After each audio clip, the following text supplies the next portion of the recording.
Hello, my name is Bianca. I want to thank everyone for being here today to listen.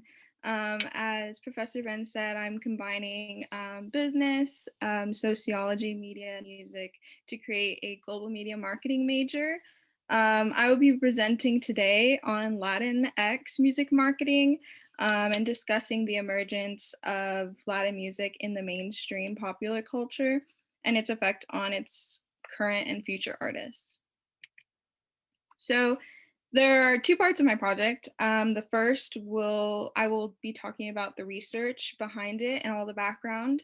I created a original song, and we'll be sharing that later, a little bit of that later, along with kind of a hypothetical marketing strategy as to what I would like to do with that.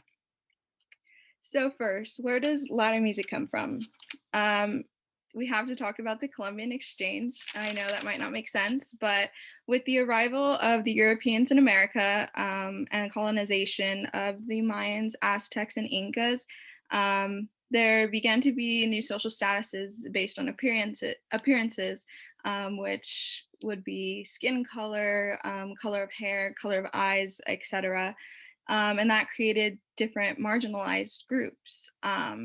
Some of your favorite music may come from different marginalized groups through their pain and suffering. I included a flamenco dancer at the bottom of this slide because actually gypsies migrated from Morocco to Spain, and they brought that type of pain and suffering in their music through their migration and marginalization when immigrating to Spain. And that's actually what flamenco music is. It has this very like sad sound to it, and now it's one of the most profitable like aspects in the tourist market of Spain.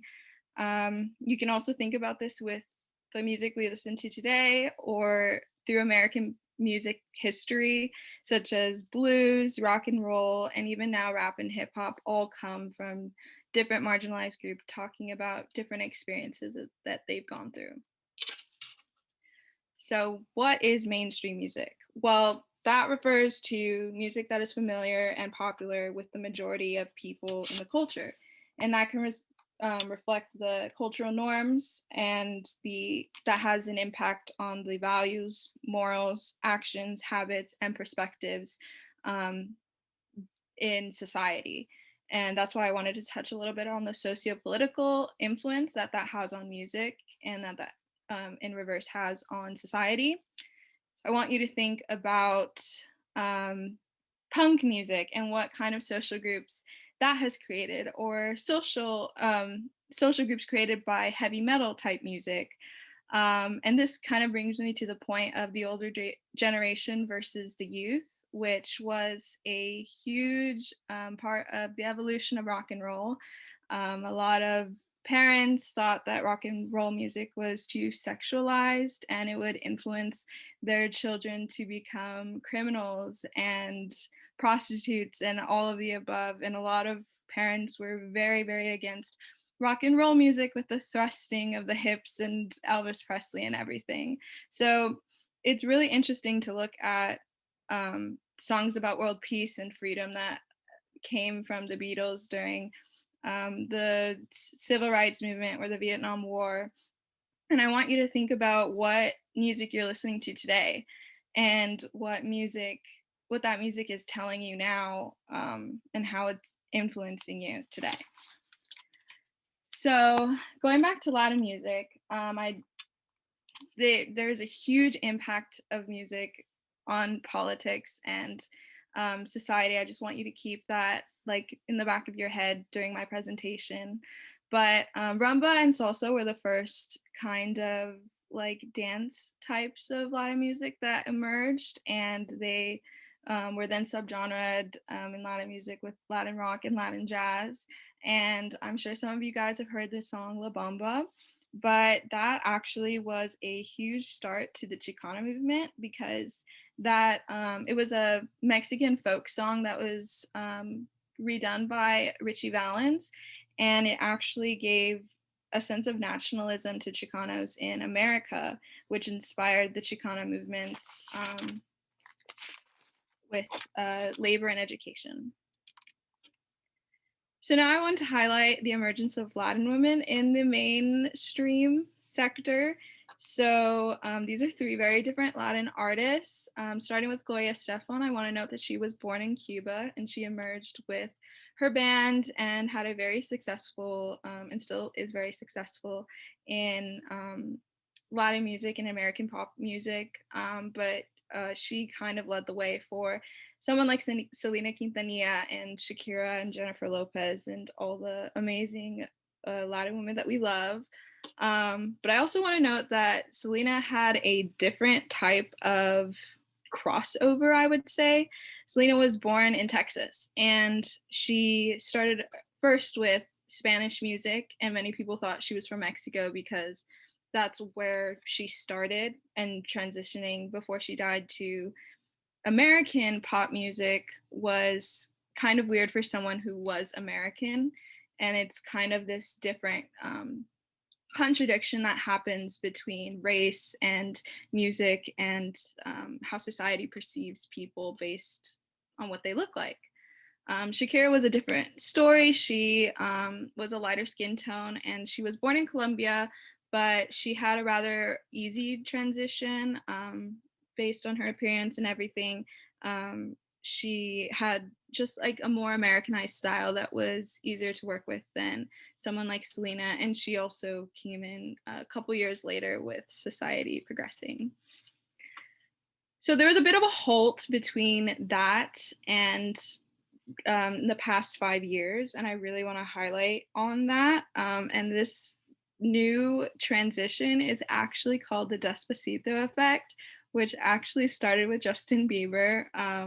Not saying that he started everything like happening, but when he chose to collab with Luis Fonsi and Daddy Yankee, um, everyone wanted to collab. So I've put on my slide Katy Perry, Jonas Brothers, Black Eyed Peas, Beyonce, and Drake. All different kind of styles of music and different kinds of artists that just wanted to be a part of this kind of Latin music revolution that was happening in the mainstream. And you hear Bad Bunny and all these people on the radio now. Bad Bunny just like sold out his concert that everyone was trying to get tickets to. So that's just a huge example of like the impact that this has had on mainstream music. Something else I wanted to touch on was Latin music is taking over, as I've said, and this is the Super Bowl. There's a lot happening in here.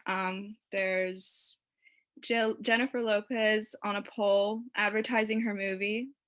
Free publicity during the Super Bowl, one of the biggest stages in the world. There's Shakira playing instruments that are typically played by men. And also, as I've noted, a lot of political aspects, such as Jennifer Lopez singing "Let's Get Loud" as there's children in cages across the field, and she's wearing a Puerto Rican flag on stage as her daughter sings to her "Born in the USA." And it's just this contrast between different type of Latin women embracing their culture and their heritage while both being obviously very popular in the mainstream arena. So the second part of my project was implementing this research to create a song and marketing plan. So I chose two artists. I chose Camila Cabello and Ariana Grande as potential artists to sing the song I had written. I chose them because they have a consistent and strong brand culture globally, as well as global audiences that are Spanish speaking.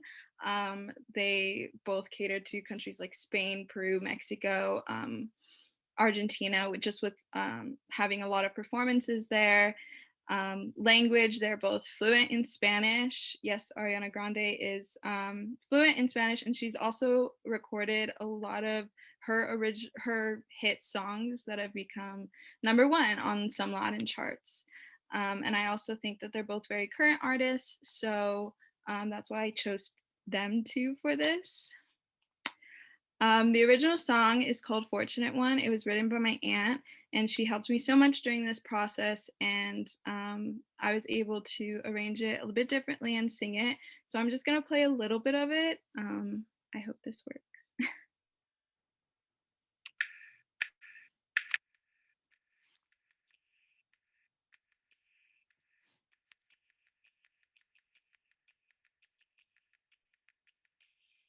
You're the fortunate one. You made me yours. You made me believe you had all my love, but you threw it away and chose to missing me. You're the lucky one. You don't think of me, but I thought of you. You said you were true, but boy, I wish I knew all the hurt I used to do. Desafortunado, no hiciste estudiar, no hiciste creer. Tenías un amor y lo tiraste, tú elegiste engañarte. Desafortunado, tú no piensas en mí, pero sí pienso en ti. Dijiste que es mío, que lo hubiera querido, sabe todo el daño que me causaste. We had it all, think of the fall, think of everything I could have. So I'm just gonna stop it right there because I don't want to run out of time. But I wanted to just kind of display a kind of mock image of what I would imagine their albums would look like or their singles would look like. So my cousins were amazing and they posed for me. And I kind of made this mock album of what I envisioned Camila Cabello would look like since I thought the song fit her and her image pretty well. And then also, if Ariana Grande had sang this song, my other cousin was able to pose for me. I just want to acknowledge my sponsor, Danny Lozano. He's been a great help, and I've loved listening to his ideas and his opinions and just thoughts on this topic overall. And my parents and my family helped me so much with this project. And yeah, and all my friends and everything. So I just wanted to say thank you guys for listening.